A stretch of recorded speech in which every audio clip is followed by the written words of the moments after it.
The FEHD is a big department. We are the biggest among all the civilian departments in Hong Kong, and in terms of the number of staff we have. And that is commensurate with the wide range of responsibilities that we have to carry out. Our responsibilities are all closely related to people's livelihood, and there are two main aspects to that. The first one is about food safety, the second one is about environmental hygiene.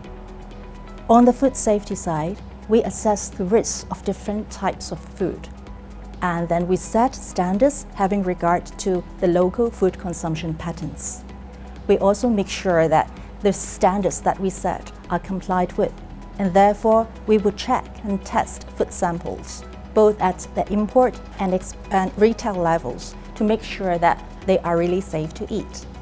On the environmental hygiene side, we really have a wide range of responsibilities. We are the licensing authority, issuing licenses to the food businesses, places of public entertainment, private swimming pools. We also manage nearly 100 public markets. We regulate hawking activities. We also clear rubbish, collect rubbish. We clean the streets. We control mosquitoes and rodents activities. We also manage nearly 800 public toilets. And we also oversee the operation of 2 slaughterhouses. We build and manage public cemeteries, columbaria, crematoria, and regulate private ones. And we also get complaints about water dripping from air conditioners, seeping through the ceiling, in which cases we will have to send our staff to find out who caused those nuisances and then get those persons to rectify them. So we really have a full plate. Rodents and shopfront extensions are big problems. They are difficult ones because they've got a lot to do with people's habits. And when it comes to habits, it's hard to change. Take rodent, for example. Now, we all know that we shouldn't be dumping waste around because that feeds rodents. But the fact is that we do see people doing that all the time. And then we would have to think about new strategy, because obviously we cannot just rely on giving advice and public education to change such behavior. So we came to have this idea of maybe we can raise the penalty for littering to have the deterrent effect, and at the same time, maybe we can also introduce some measures to facilitate compliance.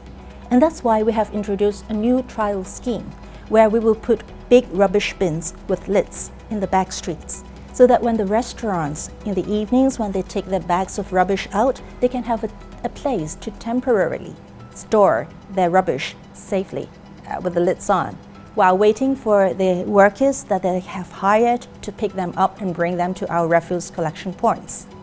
And at the same time, we are keeping our refuse collection points open till late to receive those bagged refuse, and that works.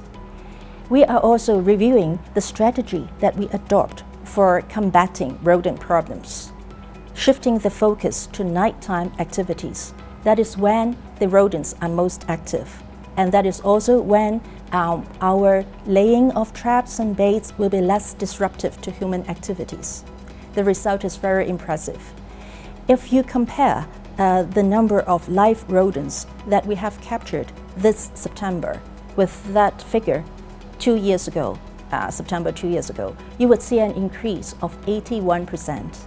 And that is the result of our adopting the right strategy and using the better technology to locate the rodents. Shopfront extension is another problem that has troubled the neighborhoods for many, many years. Well, our frontline staff may be issuing warnings, issuing penalty tickets, but for many shops, that's just business as usual. Until a time when we decided that we had to adopt a new approach, which is we would partner with the police so that the police could use their legal powers to order removal of the goods that cause obstruction. And then we mounted numerous operations, joint operations all over the territory, systematically and persistently. That sent a strong signal to the offenders, and they started changing their behavior. It takes a lot of efforts and determination to try to change long-standing behaviors. But this current term government has this determination and is committed to doing so. And the improvement is very impressive. As the licensing authority, I think the most important thing is to be clear about what objectives we want to achieve. For food businesses, the rules are there for food safety and to maintain environmental hygiene. So if these objectives are not compromised, I think we should have an open mind to ideas that can make our rules work better for everyone. Since last year, my team and I have been working on a plan to reform our food licensing system. And then we came up with some new ideas which had never been tried before. For instance, we have changed the approach that we license light refreshment restaurants so that the applicants do not have to follow strictly the menu that we set for those restaurants. Like they have to be very specific about the specific type food items that they can sell. So instead, we are asking them to make sure that the cooking method will not produce excessive fumes or cause environmental nuisance. That gives the trade a lot more flexibility and also benefits the consumers. This year, we're thinking about another new idea, which is also simplifying our licensing system. And this time, we are talking about restricted food items. Right now, the system requires that if a shop sells more than one kind of these restricted food items, they will have to apply each time for one item each time and then pay a fee each time. Our idea is to introduce a composite permit so that for a shop that sells multiple items, they only have to apply once and pay fee once. So these are the improvements that we have announced in the policy address. Another idea that we have introduced already in March this year is the professional certification system, which is allowing the process to adopt a new approach, which is license issued first, and then we do the inspection later. So we are planning to also extend this practice to general restaurants in the coming year. The catering trade is very happy about these changes that we have introduced because they give them the flexibility and the convenience that they desire. On my part, I'm also very happy because while we are making our licensing regime more effective, we are also being more trade facilitating. We are keenly aware that our services have a direct impact on people's livelihood and that it is incumbent upon us to always seek room for improvement. One type of service that is very close to my heart is the services that we provide through our cemeteries, crematoria, and columbaria. We understand that people who use these services are going through some of the most difficult times of their life, and they need our support and understanding. Last year, we have set up a new facility in Kwaichong, which is the home of Forever Love.